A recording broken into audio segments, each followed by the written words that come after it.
Hello. Oh my gosh. Ew. Sorry, morning voice. Hi Avery.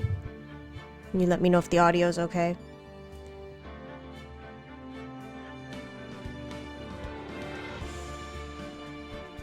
Yippee 100. Yes, thank you.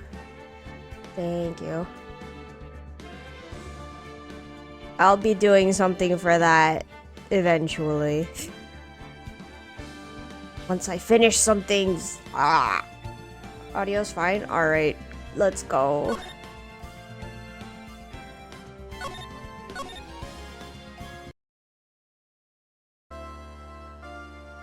Oh yeah, we were in the middle of this.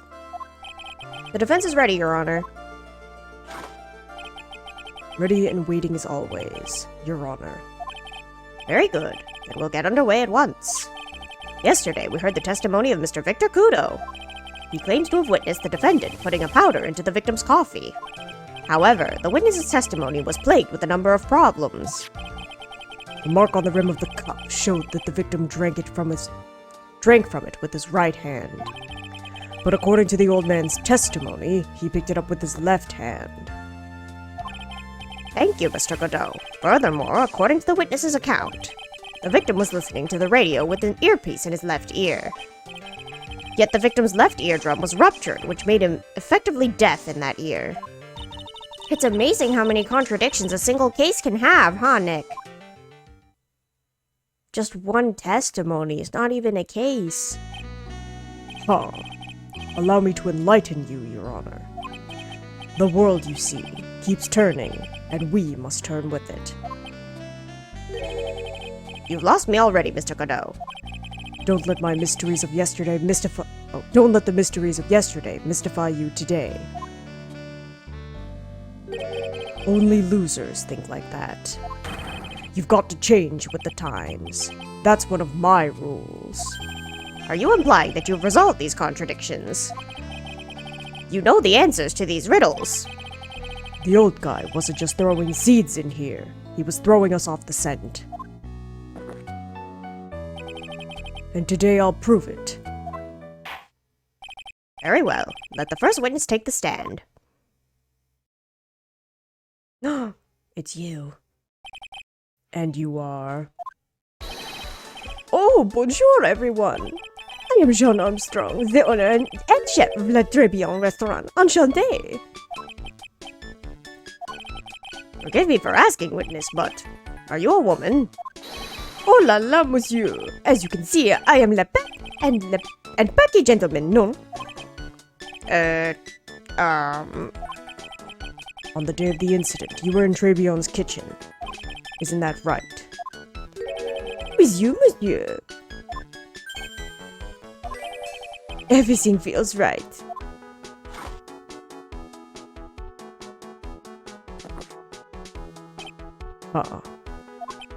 Wow, he's totally unfazed. Doesn't anything intimidate this guy? You just ignored him. Very well. Your testimony, please, witness. Please tell the court what happened that day at Tribulations. Oui, volontiers.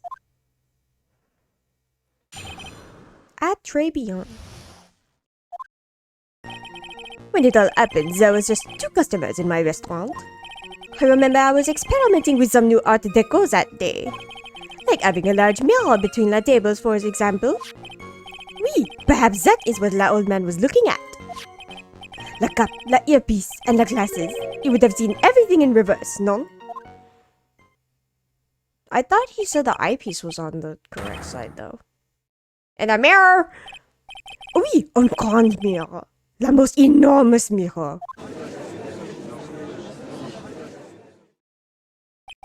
And suddenly, the mystery disappears. Like I said, the world keeps turning, so roll with it. That would explain the coffee cup and the earpiece conundrum. The mirror would have made everything appear back to front. What the heck? It's way too early in the morning for this to be happening to me. Armstrong's backshot is crazy. True. Wild. He's also very tall. Too tall for the witness stand, almost. Now then, Mr. Wright, you may begin your cross-examination. Alright, everything in reverse. Hi, Kimono! How are you? I did it. We did it. We did it.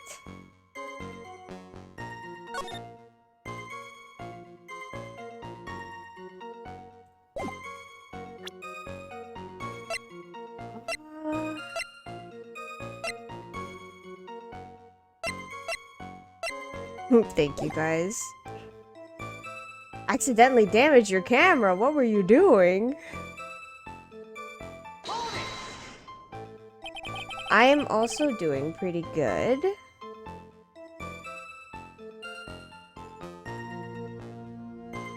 Trying to think. Yeah, not much has happened, but you're right. You did it. No. We. It's a we. It's a group effort. And who were the two customers exactly? Me, of course. The young man who died, and the other not so young man. You're referring to yesterday's witness, I presume. What about the other man Maggie says she saw at the table? Something tells me Mr. Armstrong isn't planning to disclose his existence. We need some hard evidence first before we can bring him up, don't we? I guess I'll just have to try a different approach for the time being.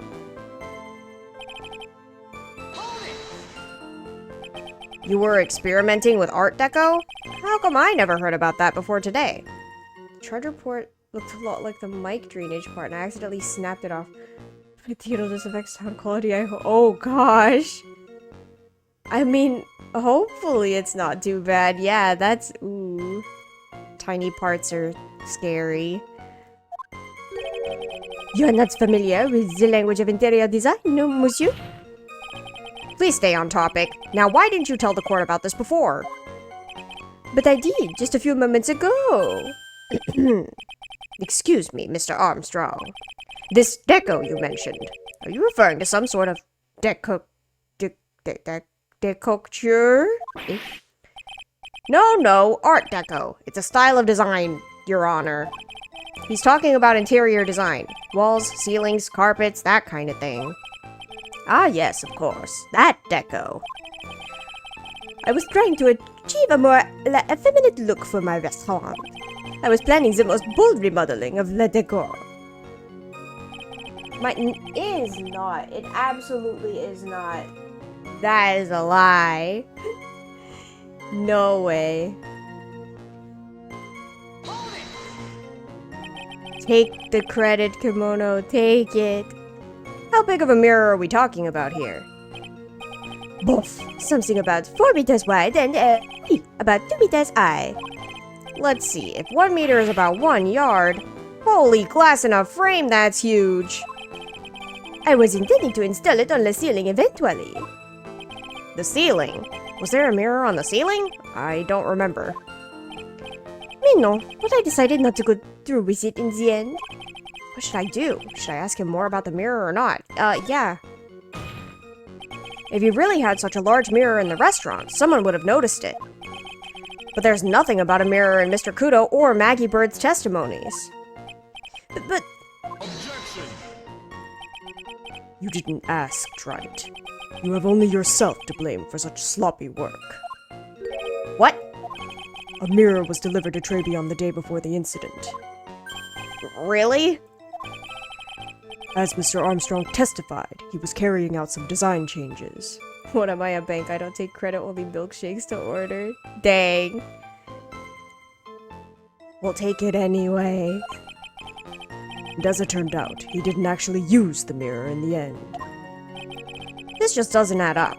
Even if a mirror was delivered to Trebion, it doesn't prove that it was in the restaurant on the day of the crime. Huh. If you want to doubt someone, Trite, look in the mirror. I'm sure the person looking back at you will be dubious enough. So the witness yesterday had seen the victim reflected in a mirror. But there is no mirror! But I'm going to save because I'm scared.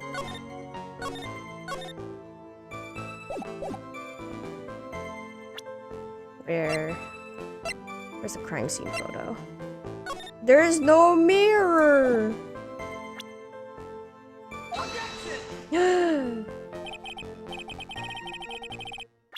Excuse me?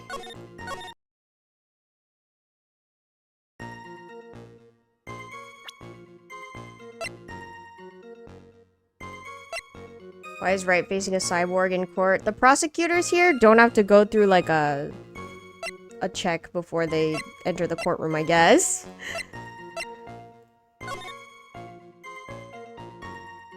Maybe the floor plans?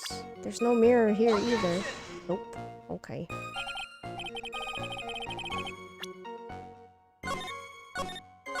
We're off to a great start. Okay, what if I... Normally, I'd expect people to know the difference between a reflection and a real object. Normally? How does normality come into this? That's lame, Trite, even for you. Huh? Are you trying to say that if something isn't normal, it isn't possible? Is that it? Where does that leave the porky-headed lawyer and the top-knot chick over there?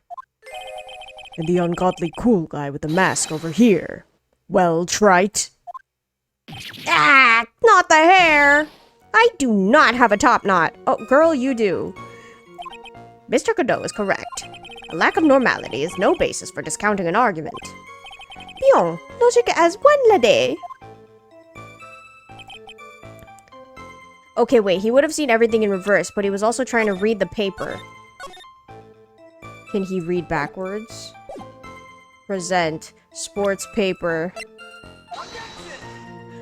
Please!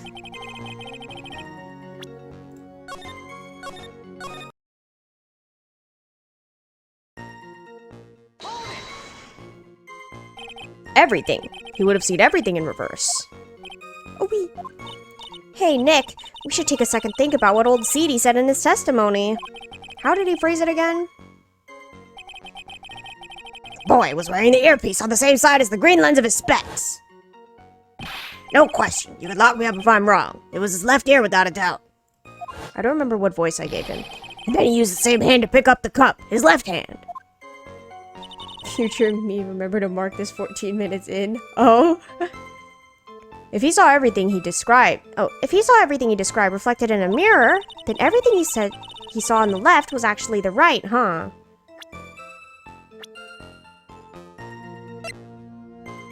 That is on his left side, though. And that clears up all the problems with this testimony, I guess. Or does it? Huh. It's kind of hard to believe everything's the fault of a mirror, but... Do you think old Seedy saw everything through a reflection? You can set a marker on the YouTube Live tab? Oh, really? Huh.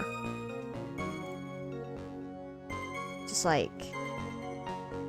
Oh, do I, like, click on the little preview?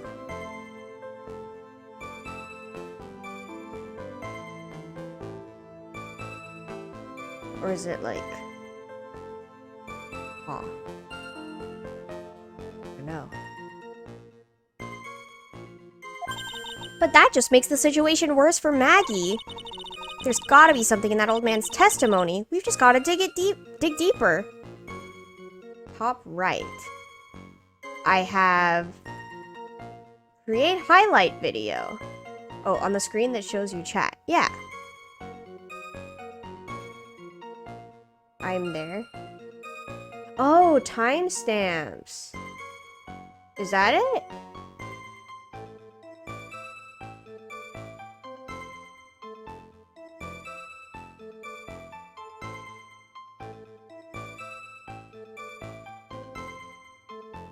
Did you want me to turn the timestamp thing on?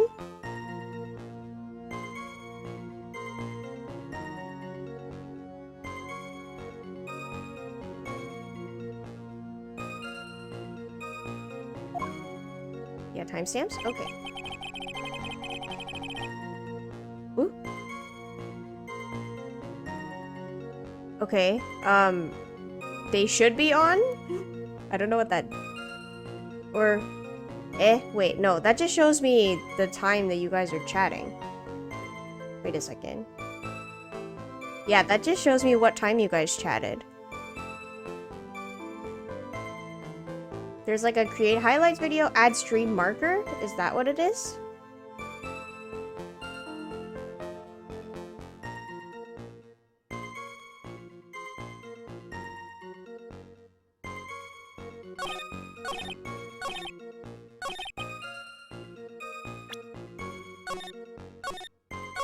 Don't actually 100% know how it works, but I know you can. Yeah, okay, that's probably it. I can look into it later.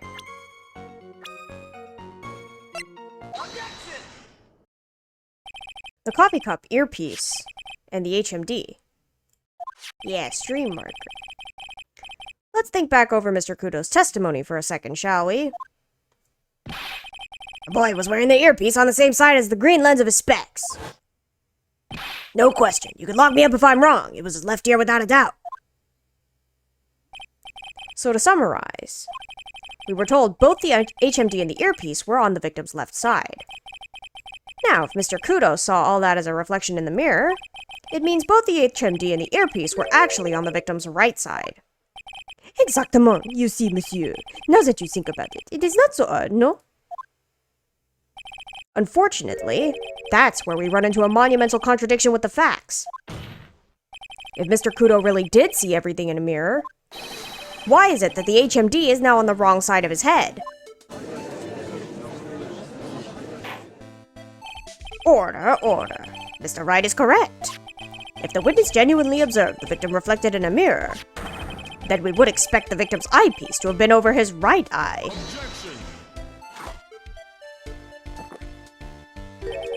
How bitter. Try it. You should have a taste of this bitterness. It'll calm you down in no time. Are we talking about your coffee? Or something completely different? You don't understand the way the witness thinks. How he thinks? You remember this, I presume. The I broke the vase sorry apology Mr. Kudo's sworn testimony? Exactly.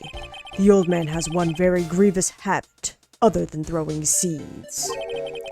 The more of an impression something makes, the more muddled his mind makes it. And what's the most striking thing about about Mr. Elg? Clearly, it's the victim's eyepiece. And that is my point. The old man strikes again. Mr. Elg's HMD made a big impression on the old man.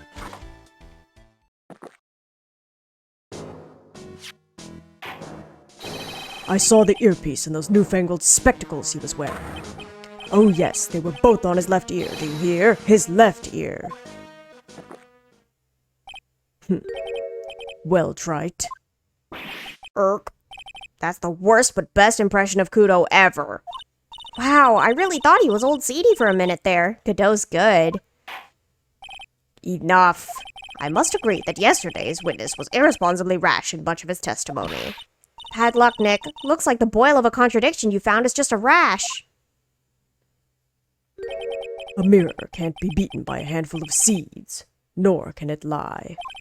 So, what exactly was the old man looking at? Fill us in, Mr. Armstrong. Go on, tell the court.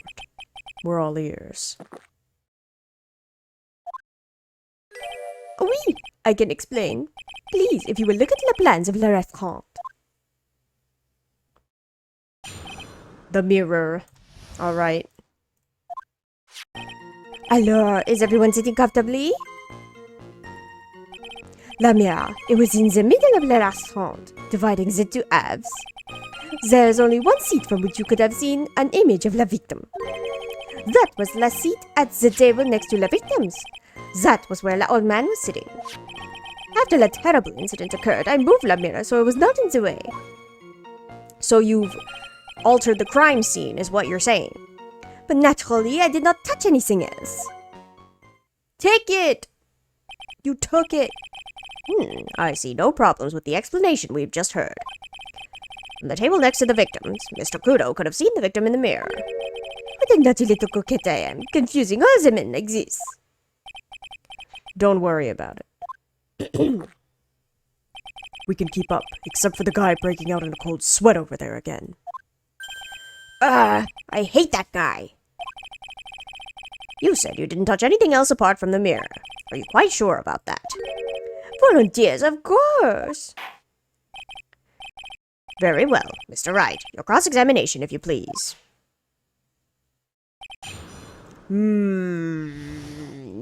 But I know you touched the ticket.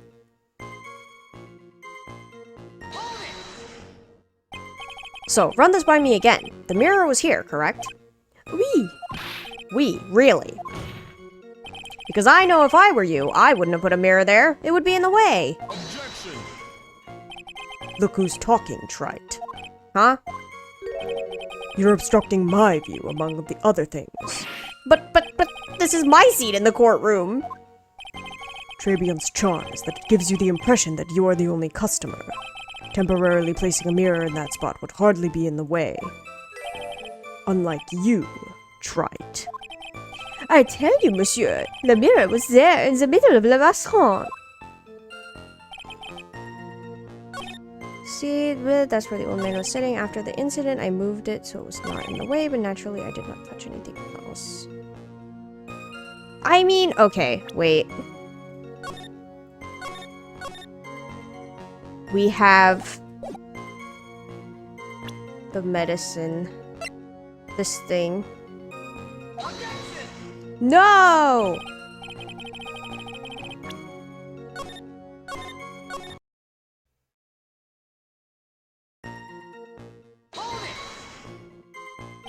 Are you sure about that? I touched nothing except la mirror. Mr. Wright, is there something the witnesses said that doesn't match the crime scene? Yeah, there is. I just can't put my finger on what exactly. Suffering from a case of heartburn, Trite? Oh, I have just the thing for that. An oil with golden mirror and Frankenstein. And add a few drops to your coffee, and voila, enjoy. Focus, Phoenix. Breathe. I need to ignore those two and just find some evidence. It's pretty strange, though, isn't it? I mean, nobody mentioned anything about a really large mirror. You'd think someone would have, but Maggie didn't, and neither did old Seedy. Then the only logical explanation is that there was no mirror inside Tribulation that day. Now I've just got to prove it somehow. But I mean, I guess we could do the ticket.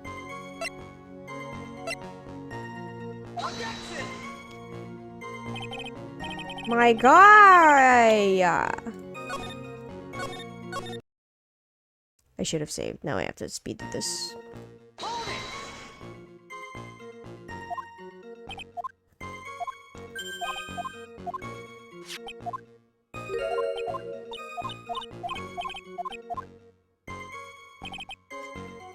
Dividing two halves. There's only one seat. That was where. Okay. So why can you only see the victim from that particular seat? Mais, monsieur, it's obvious, no? If you look at the plans, you will understand. The victim would have been reflected in the mirror like so.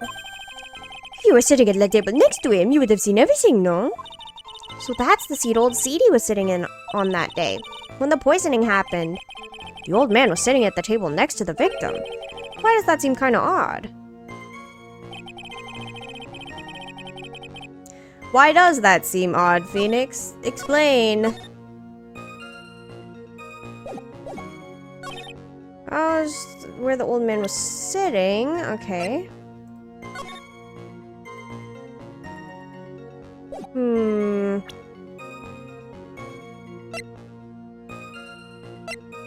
Covered in the victim of Maggie's prints. Ah! This is not knocked over.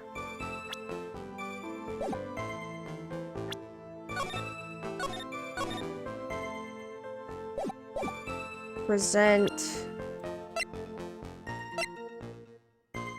Is it this? Crime photo? Yeah, okay. Aha! This piece of evidence contradicts with the testimony we heard, Your Honor. The crime photo. Yes, this photo clearly shows something that theoretically should not exist. What on earth do you mean by that, Mr. Wright? Should not exist. Sounds like you're describing yourself, Trite.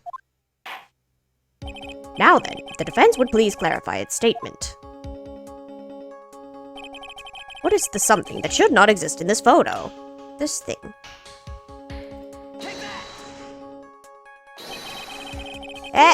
The vase! What possible connection does that have with the witness's testimony? Your Honor, I'm telling you that there should have been no vase on this table. Because it very clearly contradicts with this piece of evidence.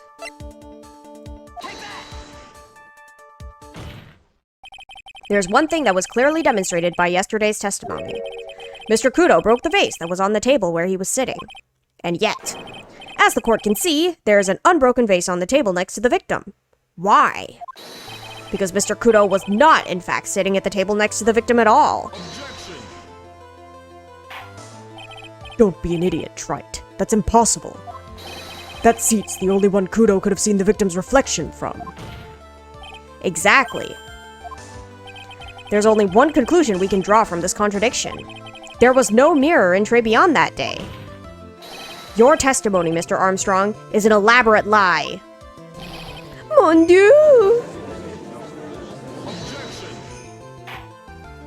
Don't try to confuse the court, Trite. Obviously, the witness cleaned up the vase, while the police were taking their time getting to the crime scene. Unfortunately, Mr. Godot, that doesn't quite work for me.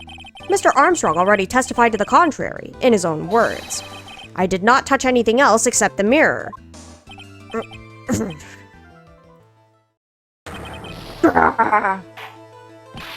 Well, witness, what do you have to say for yourself? I was right. There was no mirror in the restaurant that day. In light of this revelation, we return back to the original problem. Why did the victim have an earpiece in his ear which he couldn't hear? Ah. You only get one shot in life. There's no turning back. If you want to claim that the mirror wasn't there, Trite, then this problem is all yours. How do you explain what the old man saw? If I can answer this, then I'll be that much closer to the truth. I can feel it. Are you going to be okay? Can you really solve this contradiction, Nick? There's more than just this one contradiction, Maya. What do you mean? Remember what Maggie told us? There was another man at the victim's table. And there was a sample CD on the victim's table. It all flies in the face of Mr. Kudo's testimony. And I think I know the reason. Why nothing in this case is adding up. Well, Mr. Wright, let's hear your answer. Yes, Your Honor. The reason behind all the contradictions in Mr. Kudo's testimony is simple. Ooh.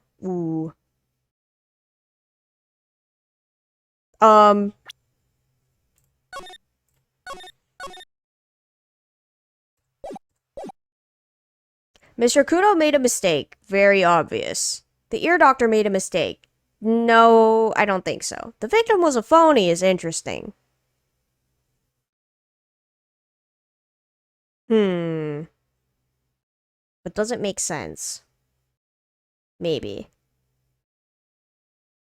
Let's try it. Just for funsies. This case is riddled with contradictions. Yet there's one very simple answer that clears them all up. And what is that? The incident Mr. Kudo witnessed and the incident the victim experienced were two completely different events. What? Yes, the victim that Mr. Kudo saw wasn't Mr. Glenn Elg at all. It was an imposter, a phony pretending to be Mr. Elg. Obviously, unlike the victim, there was nothing wrong with the imposter's left eardrum. That's how he ended up wearing the earpiece in his left ear by mistake.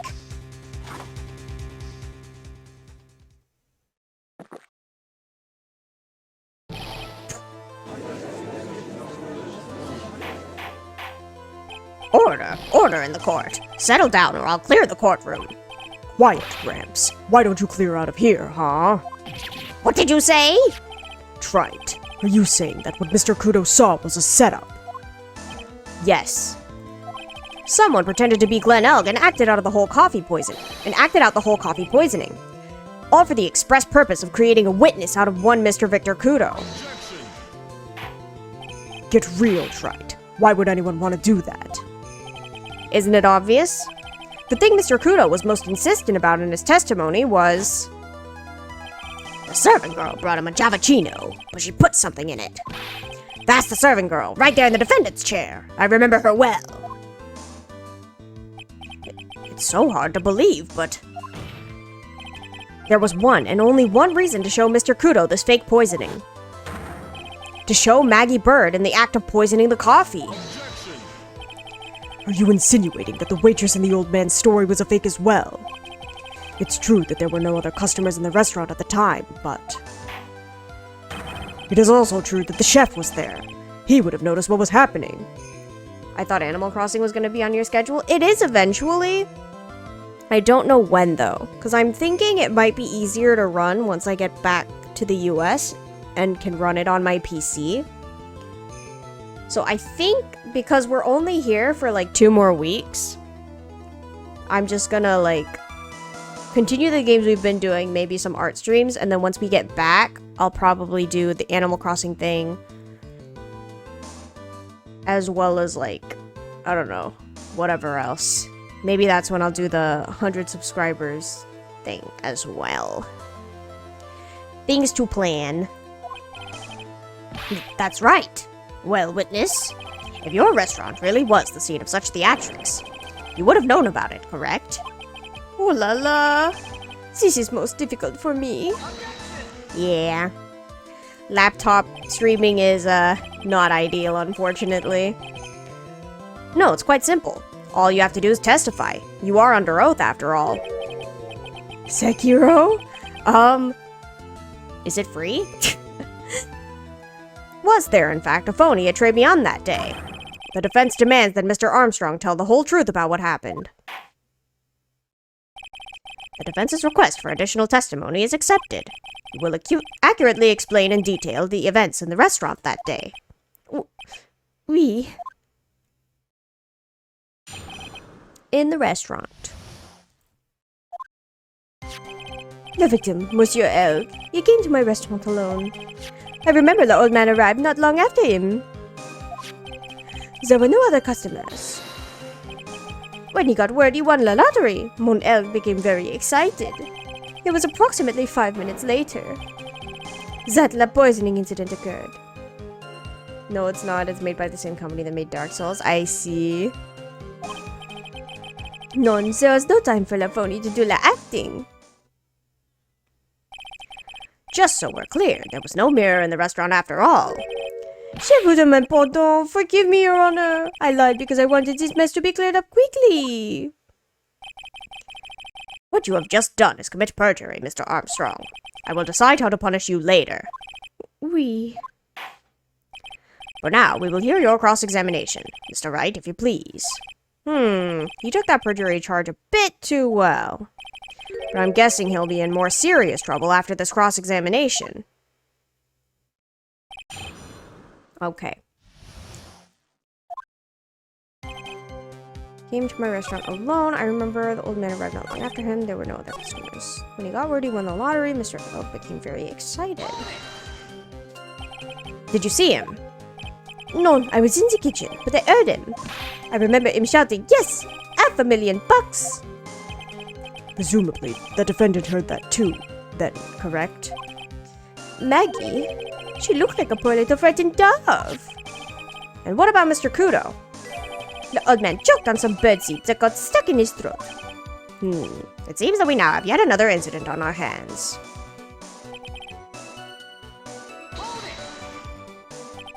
And what were you doing at that point? Without any customers, you must have had time to kill. I am a multi-talented woman, monsieur. Sorry, what do you mean? There is the renowned chef, Jean Armstrong, and the tragic poet, Clarice Armstrong. Clarice? Oui, I was writing a poem, an angry tale of a chef in $500,000 of debt, cooking for a man who won $500,000 on the lottery. It is called Pourquoi? It means why. Perhaps I could recite it for la court? Please don't. No, please do. You mean you contacted the police as soon as the incident occurred?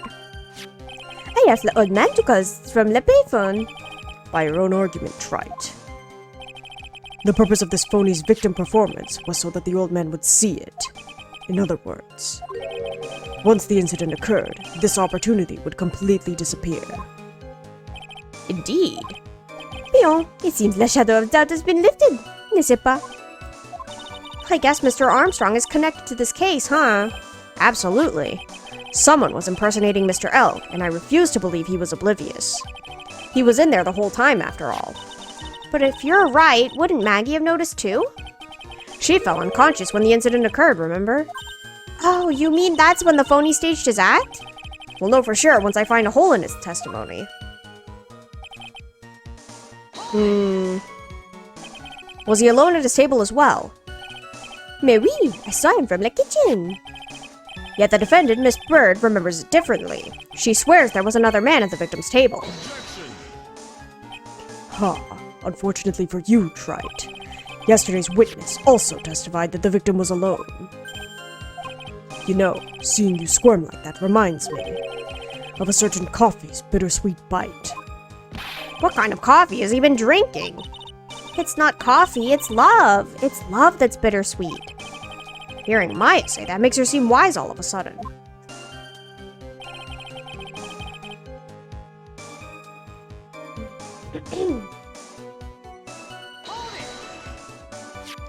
By old man, you mean Victor Kudo, correct? Oui, he comes often for my special coffee. I drank your coffee once, Mr. Armstrong. Oh gosh. It's special, I'll give you that. It's worth a sip just for the experience. Oh, you make me so happy, monsieur. You are most welcome any time. I said it was worth one sip, and nothing more. So old Mr. Kudo arrived at the restaurant around the same time as the victim. Maybe I should ask about his arrival in more detail. What time was it? Out of curiosity, about what time was it when Mr. Kudo arrived? Oh no, I cannot remember, monsieur. I believe we were told by a witness yesterday. The crime was reported at 2:25 p.m. by a kind of scary old man, sir. Does that perhaps jog your memory, witness? The incident happened about 20 minutes after he arrived, so the victim must have arrived between 2 p.m. and 2:10 p.m., no? Ah,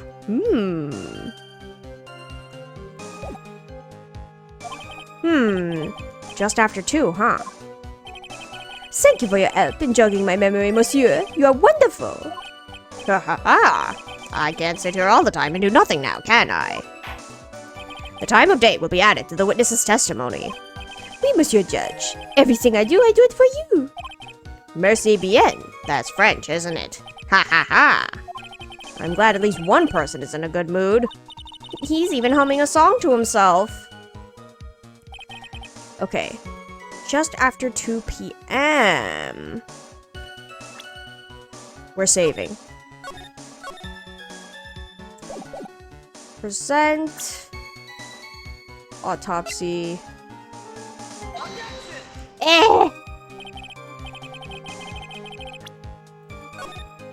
I guess since it's between 1:30 and 2:30, but like, come on! Are you absolutely sure about the time? When I think really hard, I am sure it was just after 2, oui? It is the time I stopped serving the lunch menu. Right. I always break for lunch when the restaurants are serving their specials. I've been known to wind up a case early just to make it on time. Haha! I guess you should never get between a hungry judge and his lunch. Oh, would you look at that? It's almost lunchtime already. Witness, get on with your testimony, please. Oh, wait. 1:30, aha. I'm afraid I've finally got you, Mr. Armstrong. What? What do you mean? At the time in question, the victim was listening to the radio with his earpiece. The show he was listening to was Millionaire Radio. Each week, they announced the winning numbers of the $500,000 lottery ticket. Oui, that must have been the show Mon was listening to. I can't see any problem with that testimony, Mr. Wright. I wonder. You say the victim arrived at your restaurant after 2 p.m., correct? Oui, I am sure of it. I remember it perfectly now. I knew it was at that time because I had just finished serving the lunch menu. Get to the point, Trite, if you have one. That show is broadcast live at 1:30 p.m., and it claims to be the most thrilling 10 minutes of your life. It's on the air at 1:30. Now, supposedly, the victim made some noise when it was announced that he had won. And yet, I don't believe his cry of joy could have occurred after 2 p.m. because the show had already finished more than 30 minutes earlier by that point in time. No! This victim we've been told about has done nothing but the impossible. Listening to the radio with a ruptured eardrum, catching a show that was already over. There's only one conclusion you could draw from these facts. This victim was an imposter, acting out the poisoning 30 minutes after the real murder.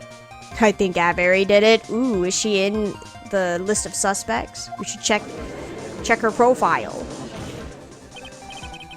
Yes, there were 2 Glen Elks in Trebion that day. The real Glen Elk, now dead, having been poisoned by the real killer. And the phony Glen Elk, acting out the events for Mr. Kudo to witness. It certainly seems that way.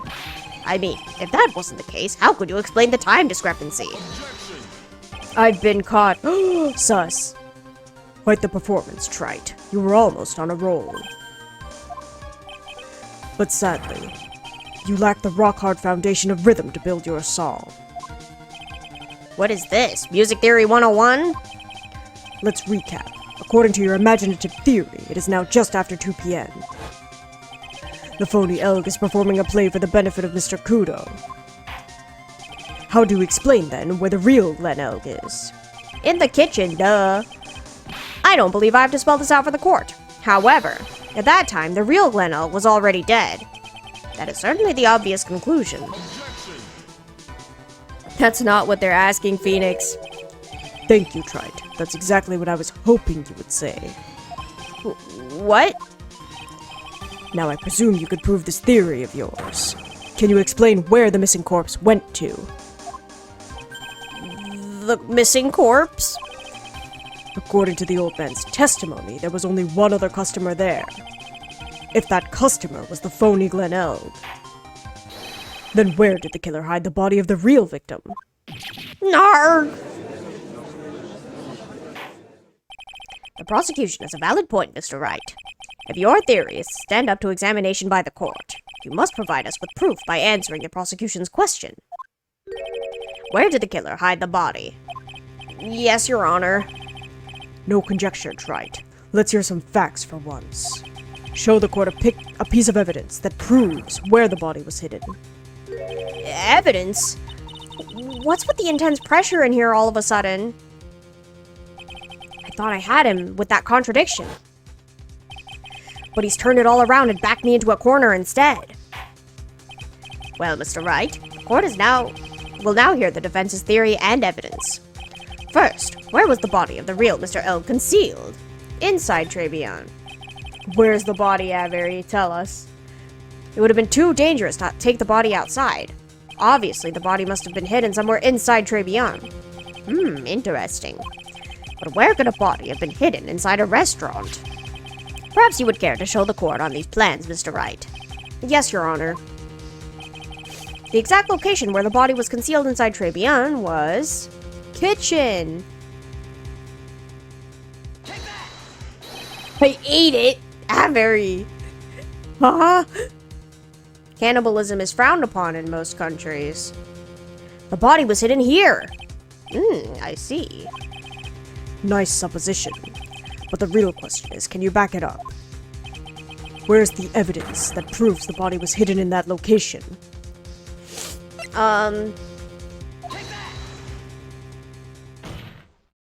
Mr. Armstrong, do you recognize this bottle?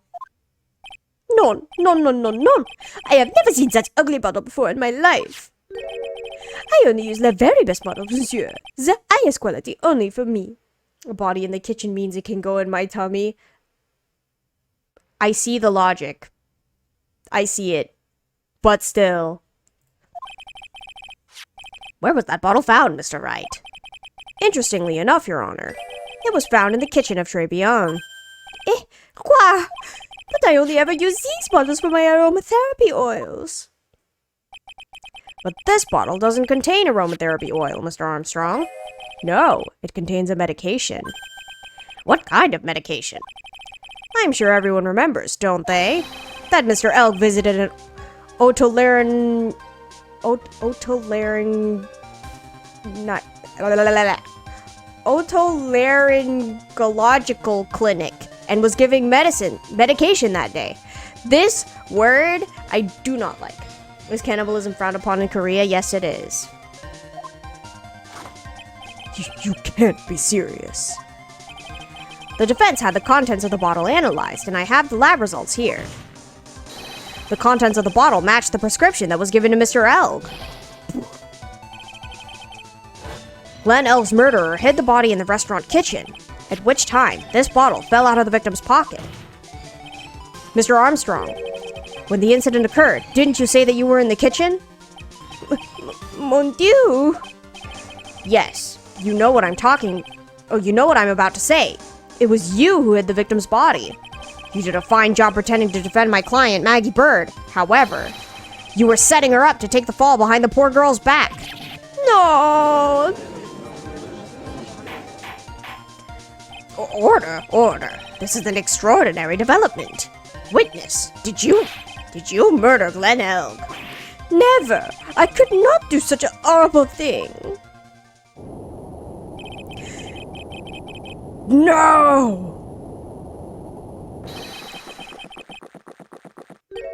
Mr. Godot. The bitterness. Every time I get lied to, I always down a mug of coffee. That's one of my rules. Do you have the slightest idea how many cups you've had by now? Then I like to do the same to the person who lied to me. I like to take them down with my empty cup. Listen up, chef. How about a brand new flavor in your ear, my H-division friend? Je vous demande pardon. Please, you must hear me out. It is a trap. Listen to me. Por favor. Yo hablo español, Mr. Armstrong, and por favor, Spanish. I'm only going to ask you once. Did you do it? No, absolutely not. Let's hear it. You've got one shot, right, Gramps? Witness, the court will permit you the chance to make one final statement. If you lie under oath again, Mr. Godot's coffee mug awaits you, as does my gavel. They're gonna beat him up. It is clear. What do they always say in the movies? I've got a bad feeling about this. Very well, begin your final testimony, Mr. Armstrong. The confession. It is true, I hid the body in the kitchen. A man forced me to do it. I had no choice. I had to go along with him because there was a reason why I could not refuse. And my axe. Let's go. Pitchfork time. But I did not kill him. I swear it. You must believe me. You were forced. By who? I cannot say, or I will be erased. Let's try a different question then. When Mr. Elg died, was he really the only person at his table? There was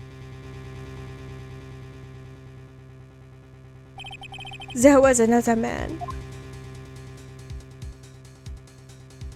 I knew it! Maggie was telling the truth. You may cross-examine the witness now, Mr. Wright. There's just one more thing I need to do. I gotta break this guy and get him to tell us the name of the real killer.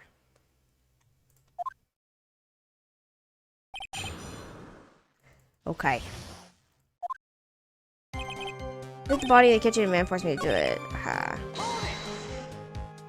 And what reason would that be, Mr. Armstrong? You know, monsieur. Yes? Surely you cannot expect a young maiden to talk about such an embarrassment. A maiden? You're a bit old to get away with that. And a bit too male. Can't finish the cross-examination without establishing his reason. So I'll just have to prove it with evidence. Okay. Aha.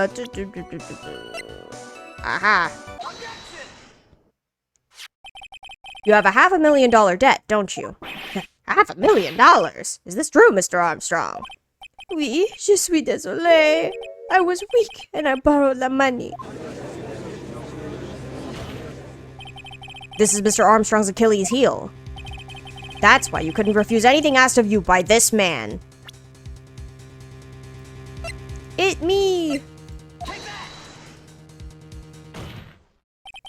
$500,000 loan from a black market loan shark. And you had no way of paying it back, did you?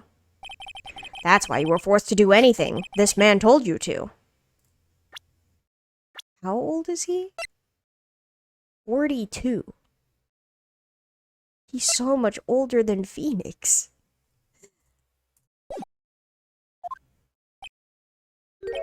It is as you say. Mr. Armstrong. Le tiger. He told me he was going to use my restaurant for a business rendezvous. On the day in question, he was meeting la victim to demand that he repay his loan. I don't know why it happened like that. I just did what he told me to do. I had no choice. I carried la body and la inconscient Maggie out of the dining area and into the kitchen. After that, I just tried to forget what I had seen. I think we can now safely say that the man who forced your hand was Mr. Furio Tigre.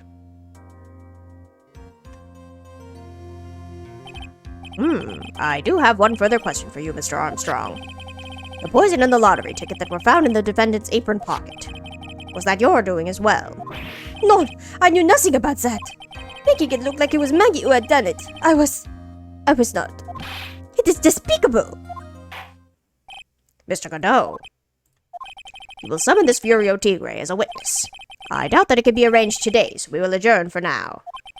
Proceedings will continue tomorrow.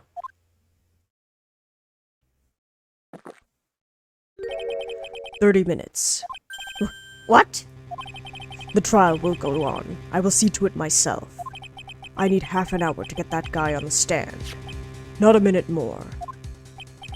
How the? Don't sit back and relax yet, trite. No one knows if that chef is really telling the truth or not. This trial could still go either way.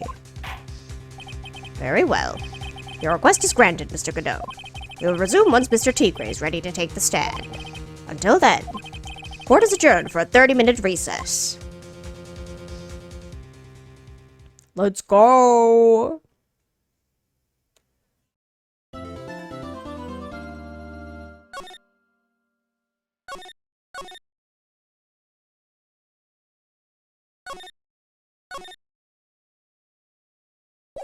Alright. We're ending it today. So we're finally going to see the tiger on the stand. We've almost got this case won now, Nick. I wish I could agree. Huh? When I cross-examined Mr. Armstrong just now. He said he was just doing what the tiger told him to do. But Godot picked up on it, remember? He pointed out that without proof, we don't know if what he testified is the truth. You mean, you think Mr. Armstrong was lying? I don't know, but if that's the line the prosecution takes, we could be in trouble. I get the feeling that we don't have the case-making evidence we're going to need. Hey, pal. Detective Gumshoe. What are you so jumpy about, Detective? Your hair's standing on end. Hey, that's the pot calling the kettle black, little Miss Topknot. It's not a top knot. Never mind about the hair, just calm down, alright? I can't stand still when I don't have a job to do. I kinda get wound up. Ah! No kidding. You gotta have something you need me to do, pal. Anything. Well, hey, I'm gonna take a jog back down to the precinct. I could get some prints analyzed for you if you got an hour. An hour? The trial will have reconvened by then. But Nick, we still don't have a really decisive piece of evidence, right? True. Without some kind of trump card to pull out of the bag, we're really stuck. You said you could get some fingerprint analysis done in an hour. You bet. In that case, would you mind checking the prints on this for me?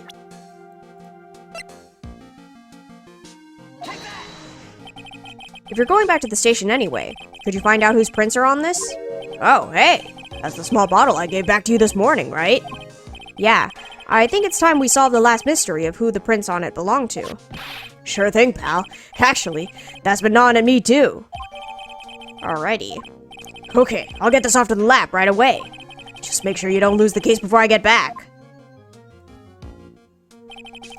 This is pretty much the final showdown, I guess.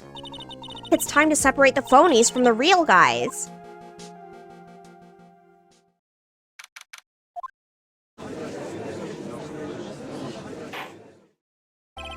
Court will now reconvene. Mr. Godot, did you find this Furio Tigre? I even tamed him for you. It was a 3-cup job, no problem. Tamed him? The guy's name may be Furio Tigre, but come on. He's pretty lively. Be careful, he still bites. Then did you really tame him?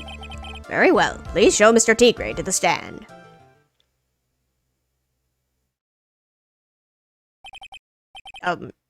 Witness. Please state your name and occupation. Don't hide under the table, Maya. Unless there's room for me down there, too.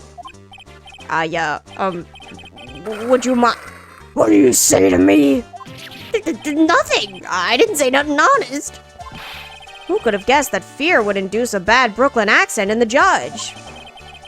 I got business to take care of, you hear me? So who the hell called me to this hole? Was it you, Spiky? No. Of course not. It was the judge. Your Honor? Oh dear, I seem to have dropped my pen. Where on earth is it? Don't mind me, just carry on with the proceedings as normal. That's it. We're doomed. Maybe you didn't hear me. I said, who the hell was it that called me in here? There's no need to shout. We can all hear you.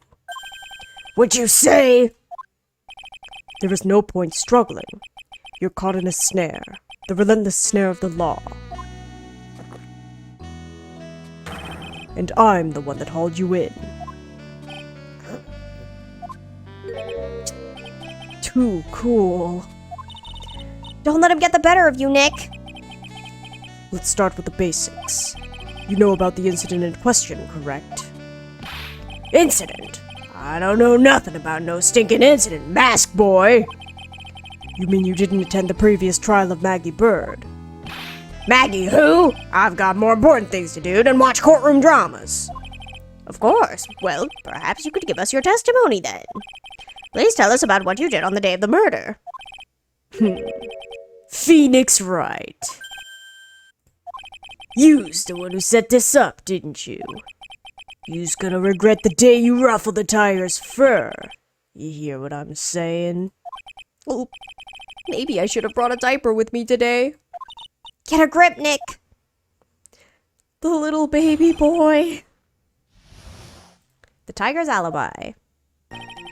I don't know nothing about no murder. I was tied up with business in December last year. Spent all my time in the office. I got whales lined up to borrow cash from tender lender every single day. Yous wanna check my alibi? Just ask Violetta. Ah, at last I found my pen. Very well then, Mr. Wright. Your cross-examination... What is it, please, witness, if you could refrain from shouting out like that? I know the kind of games that guy in the blue plays. That lowlife ain't no lawyer. He just punches away at stupid details till he wins. Lowlife? Me? Listen up, smarty. Every time you ask me something that doesn't relate to this case, I'm gonna bill you $50,000, and you's gonna borrow the cash from me. That's one loan contract I refuse to sign. And don't think it ain't gonna hurt when you tangle with the tiger.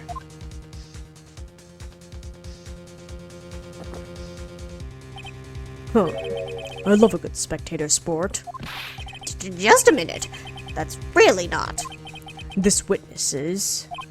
how can I put it? A hungry tiger roaming the urban jungle. Get on his bad side and he'll bite everyone's heads off. Yours too. Very well. I have no choice but to impose a penalty system here. You's better be listening.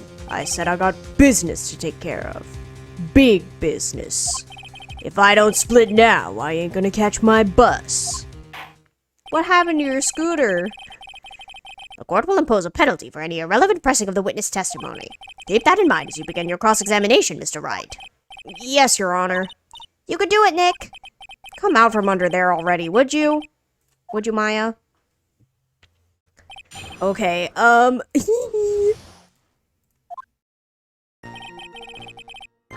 Okay. I'm scared. Don't know anything about a murder. I was tied up with business, spent all the time in my office. I got wills laid up to you to check my alibi. Just ask for it. Okay. Surely. But Violetta, you're talking about the Cadaverini families. Yeah, you don't want to cross them or you's gonna wind up sleeping with the fishes. Once the Godfather finds out you's been dragging Violetta through the mud, he'll do you in. Sorry, I couldn't quite put it all together towards the end there. He said that just like Viola, didn't he? And that... Ooh, I get the feeling this might not be the right time to probe about her.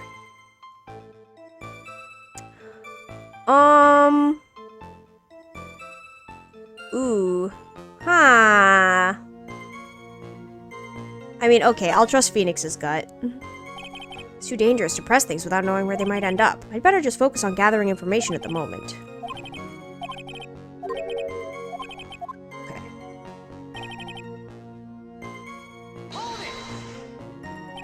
I don't buy that you haven't even heard of the incident that occurred at Tribulations. Heh, you's got a big mouth, right? You's trying to say I was in some mob hit? Is that what you trying to say? Where's your proof, then? Evidence, yes. Well, For an attorney to make an accusation in court, he must have evidence.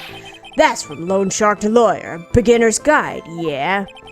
I see you're the studious type, Mr. Tigre. Very good. Why don't you ask him to represent you sometime, Trite? What should I do? I think we press this one harder. We have the CD. Mr. Tigre, What do yous want? if you wouldn't mind going into a bit more detail. This is a dead end. No, what do you mean? I have wait, okay, wait. It's prohibited. As I said, I have evidence, though. I have the CD. Started with business, spent time in my office. Are you sure about that? We're talking about 1 month ago, you know. See these teeth? That's how sharp my secretary is. Sharp? Is he talking about Viola Cadaverini? She writes everything in my scheduler. December, mainly in the office. That's what it says, so that's where I was. That seems like a rather, sketchy schedule. There he goes again. What the tiger did all December isn't the issue. What's important is what he was doing on the day of the murder. So now what? We have Glenn's calendar. Mr. Tigre, What do yous want?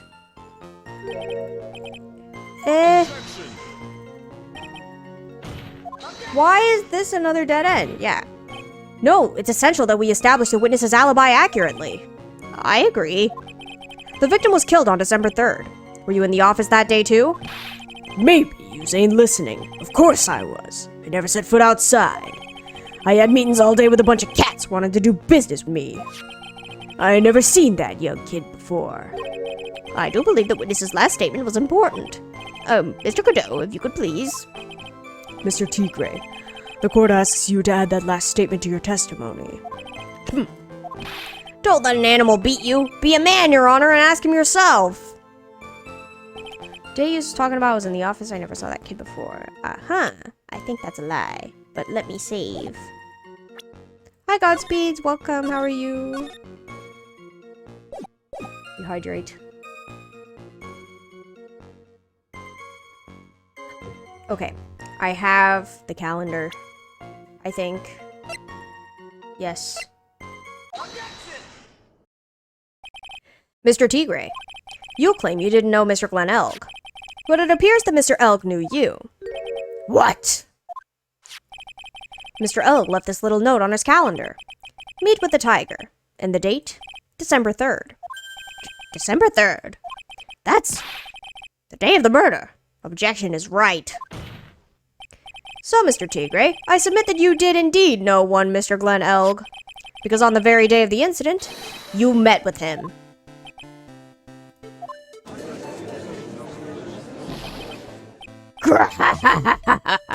Not bad. You's actually not bad.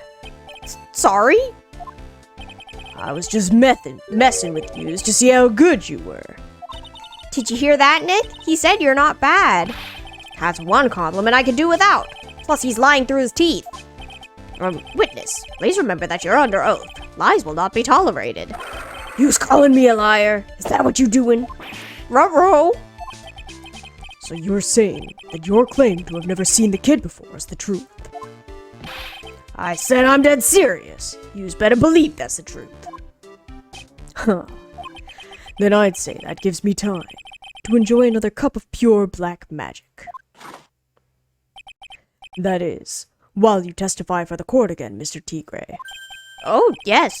Would you mind indulging the court, witness? He never actually met the victim. That's gotta be a lie right there. It's time I nailed this guy. Let's go! The victim, Glen Elk. I ain't no liar. I never met Glen Elk. There was some lame guy with that name, though. Wanted to borrow cash from me. I set up a meeting with the guy at my office, Tender Lender. I waited around for him, but he ain't ever showed. I ain't never been to that Tribulation joint, you hear?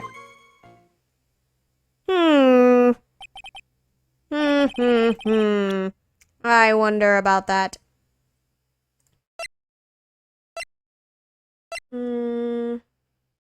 This thing. MC Bomber was there. Oh yeah, we found these. That's a lie. I see, that all seems perfectly logical. You had arranged to meet with the victim, but he didn't show up. I've heard it's pretty hard to keep appointments when you're dead. Very well, you may begin your cross-examination, Mr. Wright. Yes, Your Honor.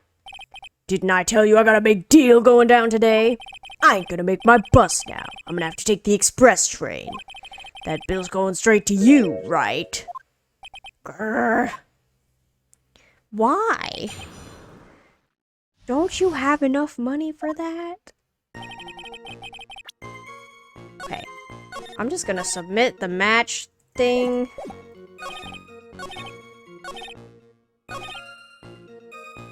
Was like, this was in your office, my guy. Mr. Tigre, is there something you'd like to tell the court about these matches? Matches? What you's talking about? We found them in your office at Tender Lender. They're from that restaurant.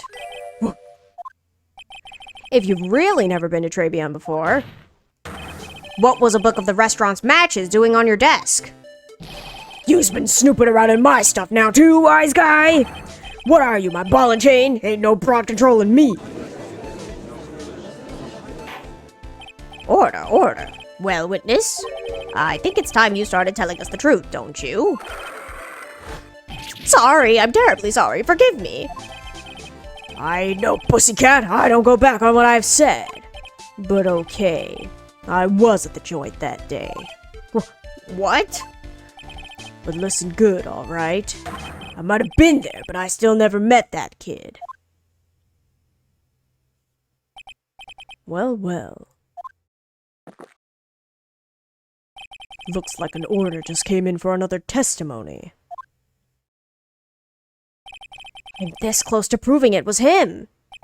He did meet Glen Elk that day, and he did put poison in his coffee. He must have. At Tribulation. I was supposed to meet with the kid at the restaurant that afternoon.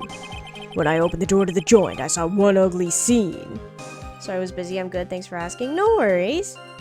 Thank you for dropping by, I appreciate it, even though you're busy. That guy was laid out over the table, stiff as concrete. Figured if the place wasn't hot already, it was gonna be, so I split. I heard the cops' sirens on my way out, and I went straight back to my office. I see. You didn't actually meet with him in the end, then. Well, Mr. Wright, your cross-examination, please. Yes, Your Honor. Hold it. If I wait around here any longer, I ain't even gonna make the normal express. No more stupid questions.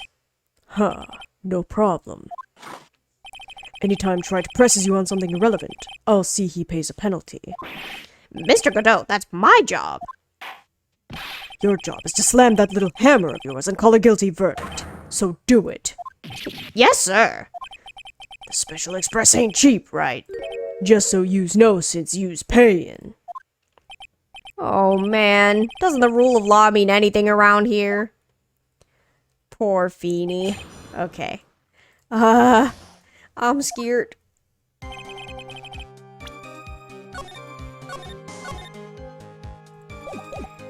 When I opened the door, I saw an ugly scene. A guy was laid out over the table, stiff as concrete. I figured the place was hot already. Okay. You mean you saw Glenn Elf's dead body? I guess I did, but I only saw him from behind. He was wearing some ragged bit of cloth he called a hat. And what time was it? I don't know. Huh? You know what winds me up more than anything else in the world? Watches. Round watches. I ain't gonna pollute my paws with some ticking henpecker. Out of interest, Mr. Tigre, what winds you up the second most? Huh? What do you think? Square watches. Is this guy for real? Look, all I needed to know was that something bad was going down at that place. Oh, I didn't get penalized. Let's go.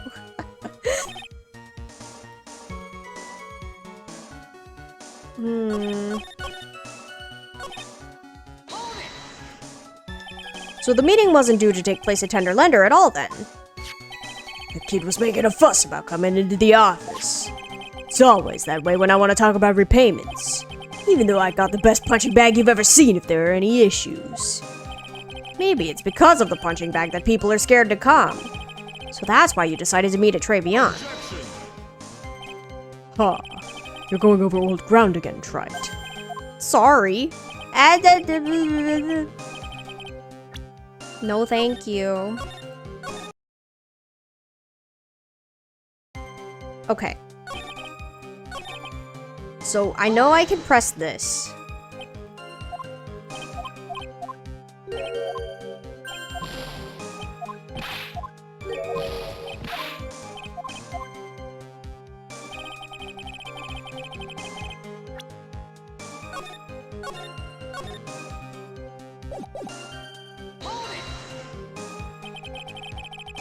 In pain. So you didn't actually set foot inside the restaurant then? The tiger's a busy cat. I don't hang around for no one. I ain't got time to be caught up in no murder investigation. So, when exactly did you pick up the matches? There are matches just inside the front door. Our detective friend wound up in trouble with the chef after taking 5 books home. Poor Gumshoe. It's almost enough to make a man cry. Interesting. Okay, I could press that too. You went straight back. Did a bout of guilt suddenly hit you for what you did? What are yous trying to say? You try to tell me yous ain't never been guilty of nothing? We all have our crosses to bear. We all have to swallow the dark secrets we hide. Like this. The courtroom's not exactly the place to talk about dark secrets, is it? No! I don't like this.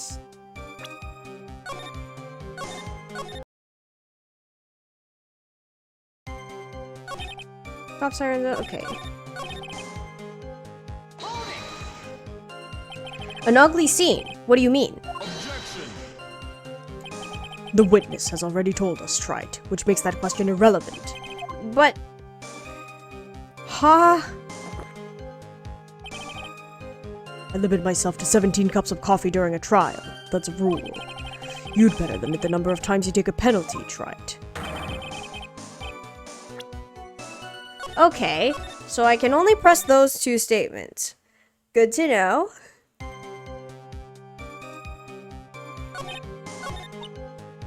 He's running out of ways to avoid the truth and need to press him fast before he has time to think things through.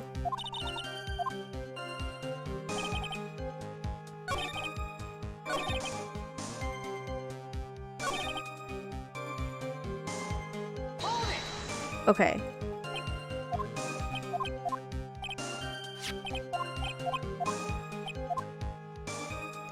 So I pressed those 2. Those are the only ones that I can press. Unless I'm missing one. I don't think I am. What if I press this again? Saw Glenel's body. He was wearing a hat. Don't know what time it is. Don't like watches. Something bad was going down. So I split.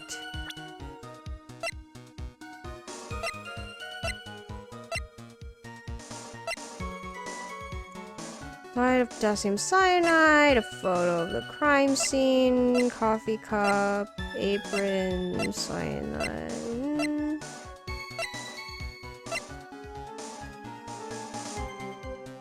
Radio. Okay. Maybe I just submit the CD here?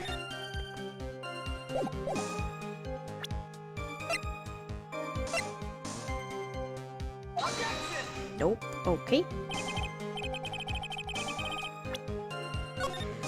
I don't know what to do. Google, help me.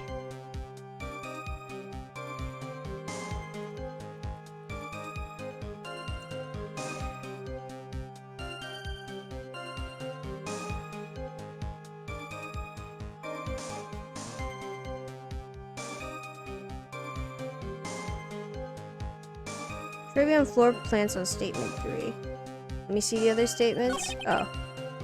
I think it's this one. Ah! Here we go. You're something of a loan collecting pro, aren't you, Mr. Tigre? No one escapes the tiger's clutches. Well, I'm something of a lie detecting pro. And no one escapes the Phoenix's clutches. I think it's time we got something straight. What's this, Trite? A new line of irrelevant questioning. These are the floor plans of the crime scene. Oh, I guess because you can't see because of the wall. You say you were standing at the entrance, Mr. Tigre. From there, your field of vision would have covered an area something like this. Indeed, the witness would have had a clear view of the victim's seat. Isn't that what I just said? I saw the back of the kid's head. Unfortunately for you, that is not possible. If the court would think back, you'll remember that between each of the tables is a tall partition. Why, that's true. Now look at the plans again. The truth is painfully obvious. From the entrance, the field of vision of any customer walking in ends here. Ooh, he's sweating now. So, from the entrance of Tribulations, you couldn't have seen the victim's seat. But you did see the victim that day, because you met with him. Wrong. Have you forgotten the old man's testimony yesterday? The victim was alone at his table. But the defense just proved the point to be moot. The victim witnessed by Mr. Kudo was not Glen Elk, but a fake. What? Were you not paying attention, Godot? What? In order to have Mr. Kudo falsely testify, the real killer posed as the victim he had just killed and acted out the charade. That will do. This trial has gone on for long enough without the obvious question being answered. Who exactly was this real killer who impersonated the victim? You say that the killer murdered Glen Elg, and then impersonated his victim in a performance for Victor Kudo. In that case, Mr. Wright, reveal the identity of this criminal to the court. I mean, surely it's just Furio. Obviously, the killer is Furio Tigre. No one else could have done it. What? Well, witness? Now that's cute. Yous think you could pin this on the tiger? Maybe yous don't understand. The tiger's the king of the jungle. So I dares you to say it again. Come on, you got the guts? You can't threaten me, Mr. Tigre. Take that, facts. It's the defense. Go ahead and tell the witness, Mr. Wright. Mr. Wright! Sounds to me like it must be you, old man. You's got guts, I'll give you that. Mr. Wright, don't leave me to handle this alone. Huh. Perhaps I can end this embarrassment. Mr. Godot. Let's just go back over Mr. Kudo's testimony one more time. The old man didn't see just the victim. Oh, no. That servant girl brought him a Javachino, but she put something in it. There's no question about it. She very conspicuously put some white powder in there. Was the victim he saw the real victim or not? That doesn't matter. The fact remains, he saw the accused put poison into the coffee. But why would it not matter that... Huh? Of course it matters whether that was the real Godot.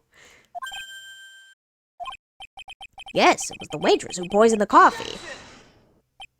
Very impressive, Mr. Godot. Waiting for my absence to launch your attack? Huh. Found your pen at last, right? It was in my pocket. But anyway, Mr. Kudo witnessed 2 people that day. He saw the victim, the supposed Mr. Glenelg, and the waitress from behind. Yes, your point, Mr. Wright. I think the conclusion is obvious. If this Glenelg was really the killer in disguise, then surely it's possible the waitress was also part of the show. What? You mean the waitress was an imposter as well? The defendant, Miss Bird, fell unconscious immediately after the incident. And someone used her fainting to hatch an elaborate plan to pin the murder on her.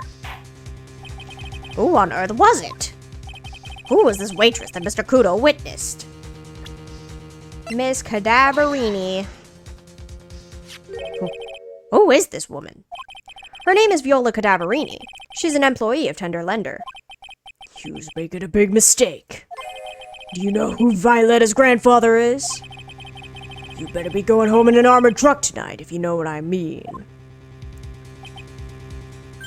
Stop shaking, Nick! Where was I? Yes, the defendant, Miss Bird, has stated the following.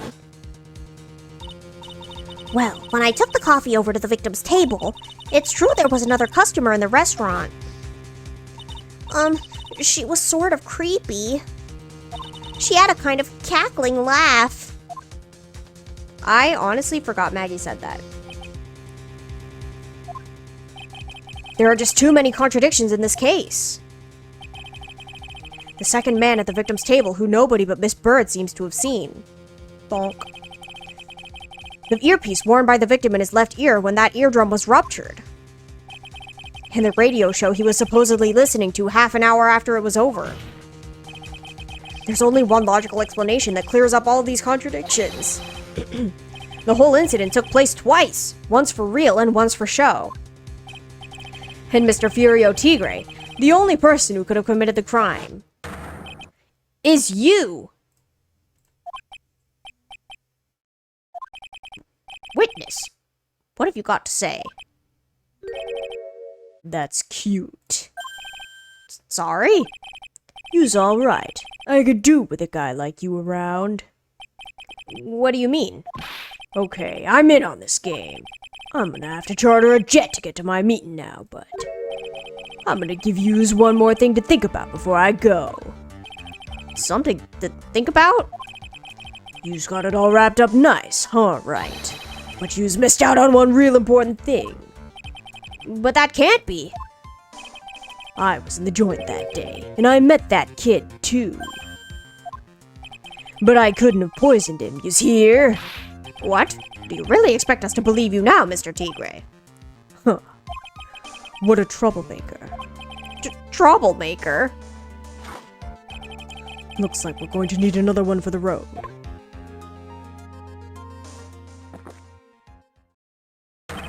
One more steaming cup of hot testimony. Indeed. Witness, you will explain yourself to the court. I will give you one more chance to testify. What happened that day at Trabion between yourself and the victim? Ties to the victim. Ooh.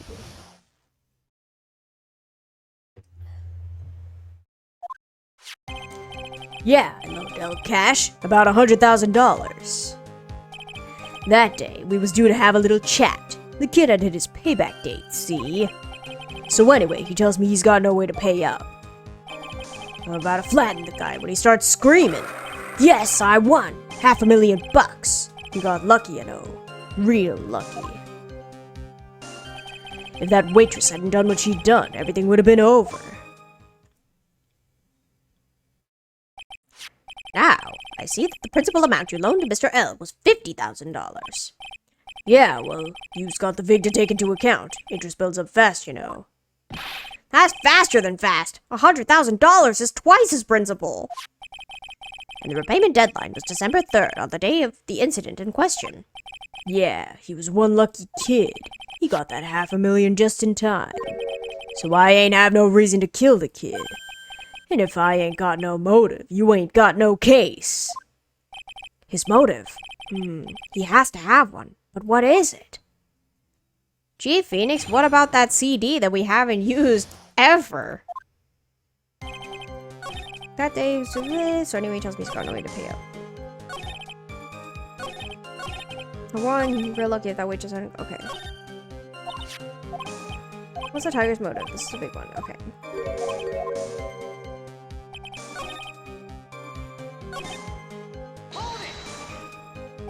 How much did he have left on his debt?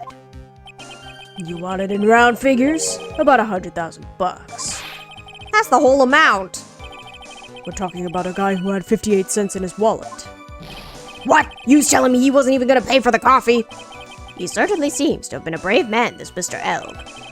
That guy was smooth, I tell yous. Real smooth.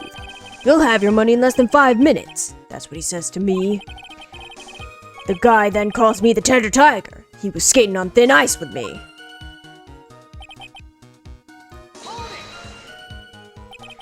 Was that because the guy won the lottery? Was his last chance at a big win. And you can confirm that this is the ticket in question? That's it. The Millionaire Radio Show starts at 1:30 p.m. and runs for 10 minutes. That fixes the time you two met with some accuracy. And the whole scene was acted out in 30 minutes, again 30 minutes later. Also that Mr. Kudo would see it. I can still see the kid's face now. I ain't never gonna forget it.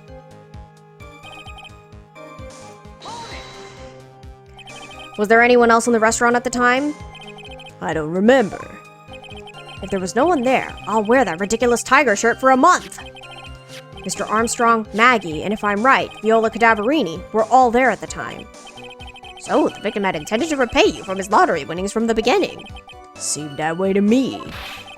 But you wouldn't normally expect to win the lottery, would you? Huh. The undying belief that your next roll will end the worst losing streak you've ever had. That is what defines a true gambler. He makes it sound so cool. Don't be tempted, Nick. You haven't got the willpower for it. All I know is the kid took a shot and he got lucky in the end. The waitress, you mean... The girl with the glasses in the defendant's chair. Who else could I mean? If she hadn't got in the way, things would have been bada bing bada boom. Over and done with. Maybe I should push a little harder on this. Ooh, how would have things been? What do you mean things would have been over and done with? Are yous all there or what? I'm talking about the cash. I was there to get my $100,000 back, that's all. I'm a businessman. It was all coming together before that waitress got in the way. As far as I could tell from the witness's testimony, other than recouping his loan, Mr. Tigre had no motive for killing the victim. Witness, you will amend your testimony to reflect what you just said. Tiger's motive, huh? Didn't have any other reason to kill the guy. Interesting. Very interesting. Rise an objection. Yes. We all point our fingers. Where is my... Aha. There we go. So you just intended to get back the $100,000 Mr. L owed you, correct? I loaned the guy the cash, so that's my right. Unfortunately for Mr. L, I don't believe the $100,000 is what you were really after. Objection! What are you getting at, Trite? What else would a moneylender be after other than money? Oh, the moneylender was after money, but money in a totally different league. The kind of money that a single disc like this would fetch. What is that? A computer virus, Your Honor.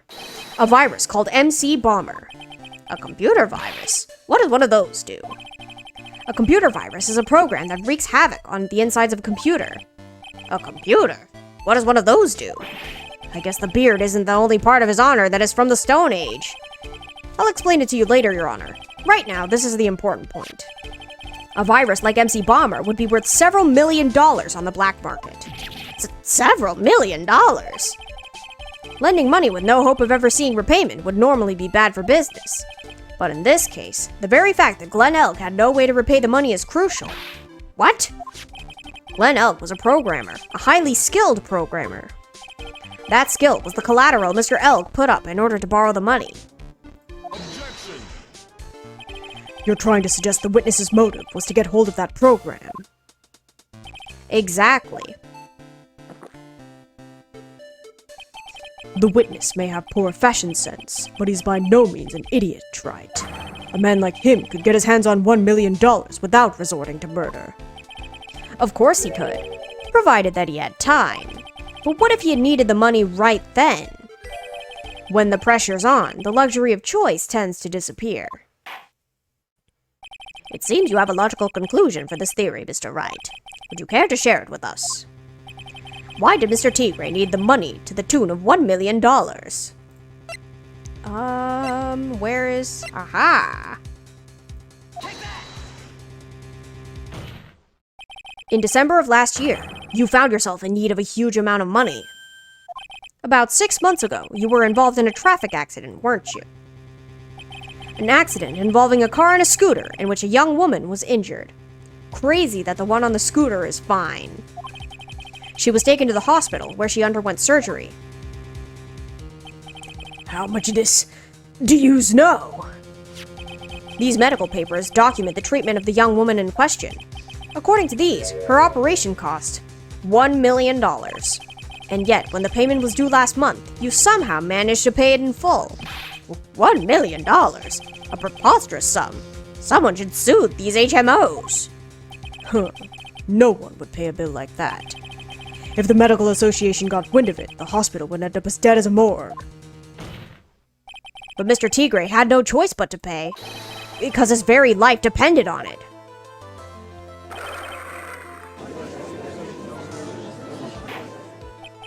Order. You say his life depended on it, Mr. Wright. Indeed it did, simply because the injured woman was none other than Viola Cadaverini. Did you say Cadaverini? We've said this name like twice, bro.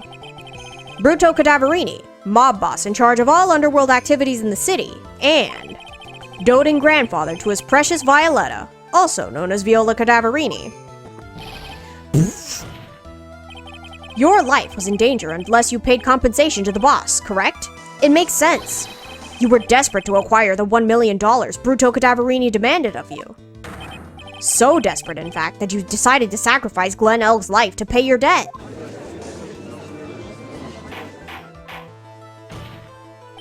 On the day of the murder, Mr. Tigre's sole intention was to get his hands on the CD.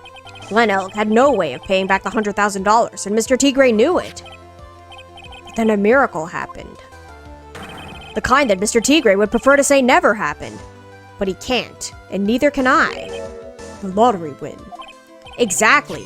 At the 11th hour, Mr. Elk won $500,000 on the lottery, which left Mr. Tigre with no way of getting his hands on that all-important CD. At least, no legitimate way. That is not Furio's hand. So he resorted to illegitimate means.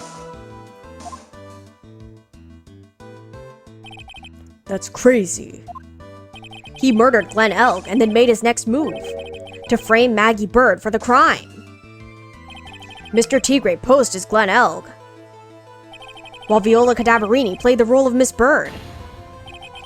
And then they reenacted the whole thing in order to establish a witness. The witness being the one we all heard testify yesterday, Mr. Victor Kudo. Like I said, Trite, that's crazy. No one could pull off a stunt like that. For starters, there's no way the chef could have been kept in the dark about it. But Mr. Armstrong was in on it from the very beginning. Have you forgotten already, Mr. Godot? Mr. Armstrong owed the witness money too. $500,000, in fact. He had no choice but to go along with Mr. Tigre's plan. Godot was not paying attention throughout this entire trial. That is crazy. I couldn't read that. Yous put on a good show, Spiky. If yous want to stay alive in the loan shark business, you gotta be careful. You saying I dressed up like that kid, created a witness and framed someone? If I did something crazy like that, I'd leave a trail as bright as my shirt. I ain't dumb enough to do something sloppy like that. I agree. You do? Despite your appearance, you were very careful. That's why you took one more precaution. One more trick to make sure Miss Bird had no way out. What? Another one, Mr. Wright. It's time to pull out the attorney's badge. Interesting. Why don't you fill us all in, Trite? What was this trick you say Mr. Tigre performed to frame the accused? What on earth is that? What an insult to think anyone could be fooled by such a childish imitation. Consider yourself insulted, Your Honor. Mr. Tigre, you didn't just pose as the victim on the day in question. A month ago in this very court, you posed as me. What? That's the truth. But the witness looks nothing like you, Mr. Wright. Although, now that I think about it, it was you, wasn't it? My guy! No doubt it was you, standing in here, this very court, a mere month ago. The Phoenix Wright who put up the most disreputable, shabby defense I've ever seen.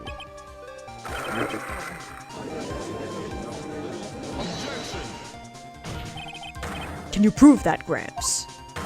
Prove the attorney who represented the accused here a month ago was this man. Are you prepared to take the stand and testify that it was him? Oh. Hey, forget about it, yeah? I wouldn't do something like that, not me. You made a mistake, right? It was someone else, huh? Have you no pride, sir?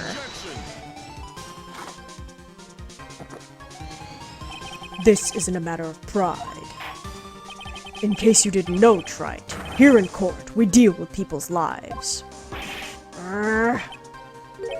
Mr. Godot was right. Your Honor, speaking for myself, I am absolutely convinced. The attorney in question was the witness standing before me now. However, I preside over this court as the judge, with the vested power to hand down a verdict. Someone in my position cannot be swayed by a memory without evidence to support it. No! If the defense has no further evidence, the court will now excuse the witness. The circumstances surrounding Mr. Tigre are dubious for sure, but not conclusive. But we've come so far! You say he impersonated Glenelg. You say he impersonated you. But none of that adds up to a murder charge. You don't have a shred of evidence that the witness poisoned the victim's coffee. No!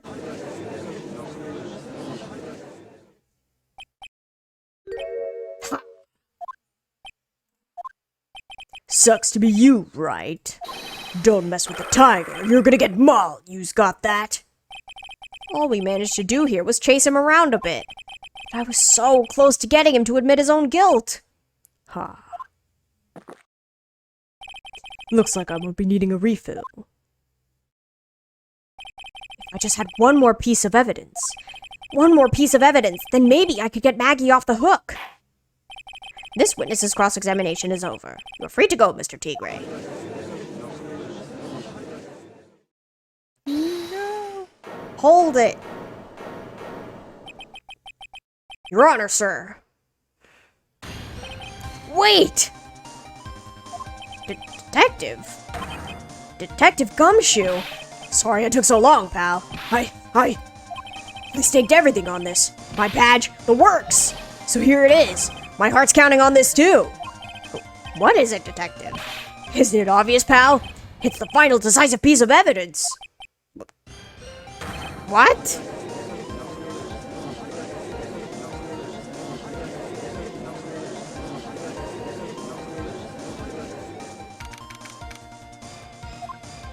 Sorry it took so long, pal, but I finally got the results from the lab. The results? About the prince, pal. This medicine bottle. Oh, so? Do you know who the prints belong to now? Do you think I'm some kind of hack detective? Of course I know. So, tell us. They're the tigers, right? I knew it. You bet. Clear as crystal all over the bottle. They're Furio Tigre's paw prints, all right. That's great. We've got him now, Nick. What's wrong with you? You've hardly said a word since Detective Gumshoe got here. He's laid everything on the line for this, Nick. I know. Look, I'm sorry. This is kind of hard to say, but it really doesn't make any difference whose prints are on the bottle now. Huh? What? Why not?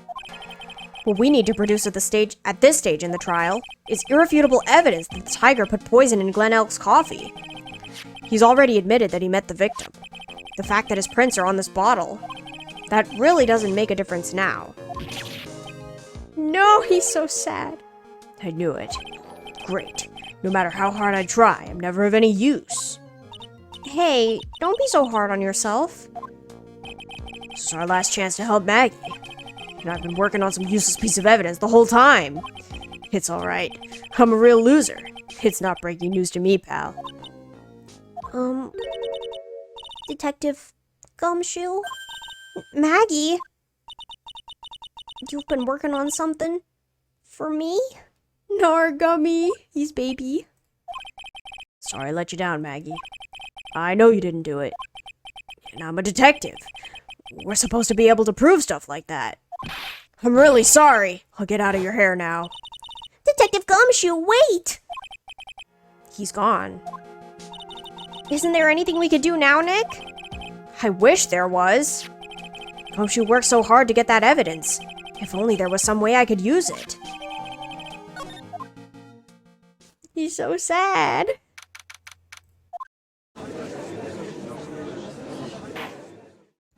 Mr. Wright. Yes, Your Honor. I granted you a recess. You could prepare this decisive evidence you've discovered. Yes. Don't keep us all in suspense, Trite. Show us. Naturally. We can assume it's evidence that will actually stand up in court, can't we? Think, Phoenix. Don't let Gumshoe's hard work go to waste. How much more of my time are you gonna waste? I ain't been to no court before. Yous lawyers sure know how to blow things out of proportion. No doubt, given the nature of the evidence, it will speak for itself. Nevertheless, you will talk us through it, Mr. Wright. Well, I know I can't prove anything new with this evidence. I'm really backed into a corner here. But maybe if he thinks he's got me beat, he'll let his guard down a bit. Don't keep us waiting any longer, Mr. Wright. Present this final decisive piece of evidence to the court. I trust you, Gummy. This is the defense's final piece of evidence. Isn't that the victim's... Your Honor. Naturally, the court is already aware of the contents of this bottle. However, interesting new information has come to light. We have clearly identified some fingerprints on it. Fingerprints belonging to you, Mr. Tigre. What? But Mr. Wright, what conclusion are you hoping to draw from this new information? Everyone in here knows what this bottle contains, except one man. One person in this courtroom should theoretically be in the dark. My prints are on that pansy-looking bottle? Is that what you saying? Well, what the hell's in it anyway? A phony trial, a phony lawyer, and phony clues. Everything about this case has been phony. Seems like the perfect excuse for some phony evidence. Mr. Tigre, this is the decisive piece of evidence that'll prove your guilt. Why? Because it contains... Hehe. What if I said potassium cyanide? Or just do a silly... This bottle contains potassium cyanide. Potassium cyanide? The poison used to murder Mr. Elg, Your Honor. The victim's killer used this very bottle. And on this bottle, Mr. Tigre, we found your fingerprints. Well, how do you explain that? You'd make a good clown, you know that. What? Yous ain't never gonna get this to stick. You's just making me laugh now. You think a chief bluff like that's gonna fool the tiger? A bluff? I can see straight through you, Phoenix Wright. That ain't the bottle with the cyanide in it. No. This is the bottle we found traces of the poison in. Don't mess with the tiger or you're gonna get ripped to shreds. Cyanide bottle was brown and it was made of glass. That cheap piece of trash. Don't look nothing like it. Oh, you silly, silly kitty. It is time to bluff.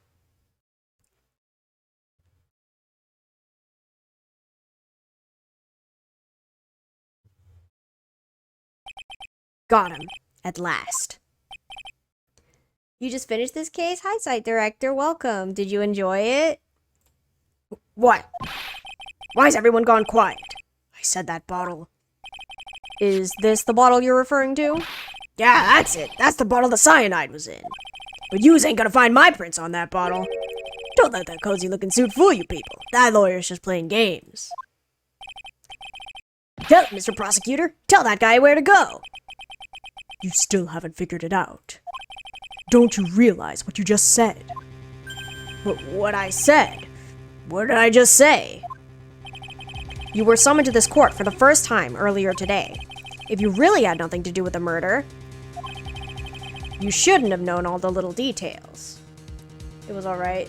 It's a leftover case, but that's okay in my book. That's fair. That's fair. It's building up for the big stuff. For instance, you shouldn't have known what kind of bottle the potassium cyanide was in. But just now, you slipped up in front of every single person in this courtroom. You described the exact bottle used by the killer to hold the poison. Yous don't know who you messing with. I'm the tiger. I control millions of dollars on the black market. Yous think I'm gonna let some jumped-up suit get the better of me? Sure, the last piece of evidence was phony. But that's just what you deserve. The phony trial with a phony lawyer. It was all played out by you, the biggest phony of all.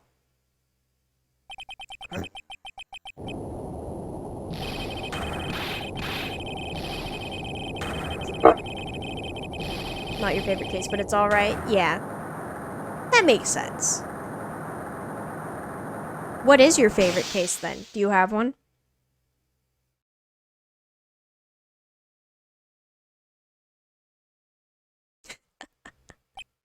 What's going on? Looks like a blackout. Well done, Trite. I saved my 17th cup of coffee just for you. Savor it. While you watch the police restrain your prey.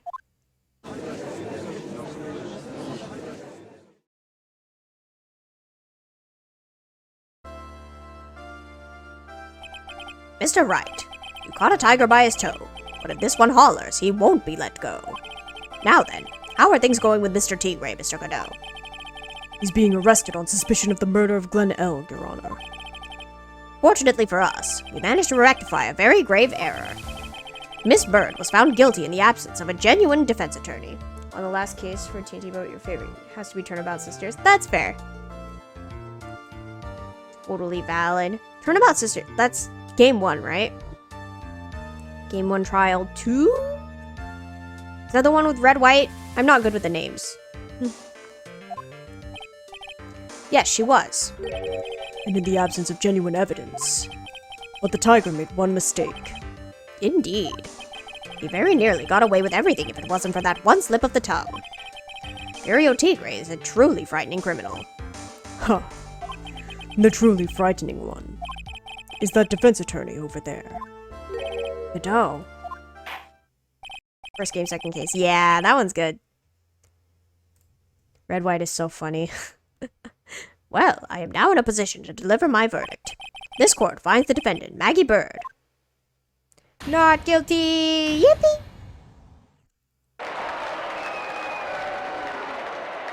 Let's go. That is all. This court is adjourned.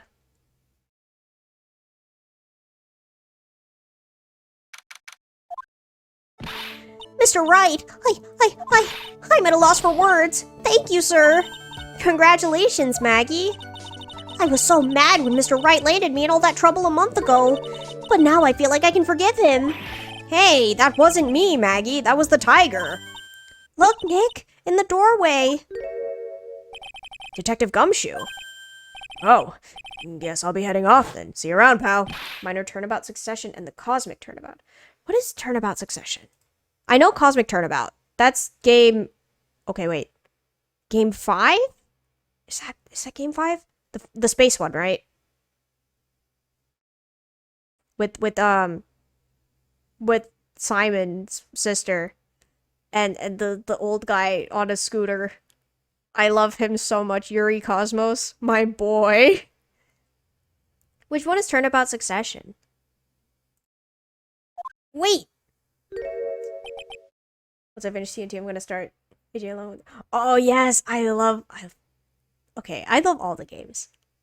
But like, yes. Do play them all. Highly recommend. All of them. Last Case of... Oh my gosh. Yeah, the Last Case of Apollo Justice was amazing.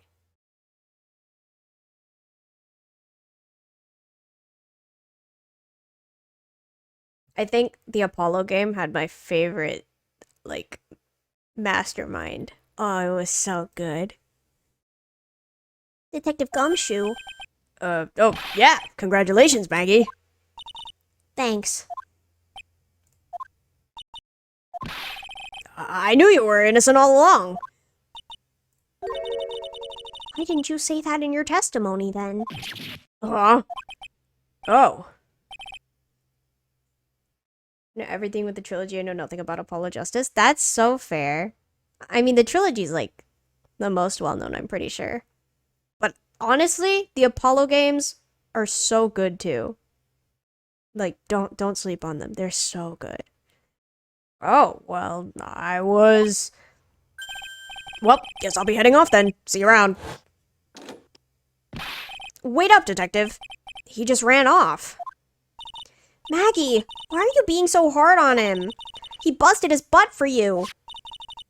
It's thanks to him that we got the medication bottle. That wasn't even of any use. But it's only because Mr. Wright used it so cleverly. Detective Gumshoe was just running around in circles. Poor guy. Looks like she still isn't ready to forgive him. Can't you put in a good word for him, Nick? Yeah, Maya's right. I should help Gumshoe out. It's clear he needs it. Maggie, you know, Detective Gumshoe's been really worried about you through all of this. I wanted to believe that, sir. But on that first day of the trial, he practically gave the judge a free pass to lock me up. He didn't have any choice, Maggie. He's a detective. He has to report the facts. He doubted me, that's why. He thought I might have done it. I've got to prove to her that Gumshoe really cares about her. I know. I'll give her a little present to celebrate her freedom. Girl, you don't deserve Gumshoe. Here you are, a present to celebrate your freedom. That's... a present from Detective Gumshoe, made with a ton of love. He said you lost weight and he was worried about you. Stupid Maggie, get her, make her suffer. We're trying. We're playing the guilty card. Feel that guilt. Detective Gumshoe. I actually really like weenies, you know. Did you guys hear that? I'm pretty hungry myself, you know. Yeah, the trial dragged on a bit today, didn't it? Is it okay if I eat this now? Feel some guilt first. That's right. Feel bad. So, how is it, Maggie? It's really good. Now go apologize to my boy. So the case of phony versus genuine comes to an end. The false allegations surrounding Maggie have all been cleared up. And who knows? Maybe a whole new chapter of her life is about to start.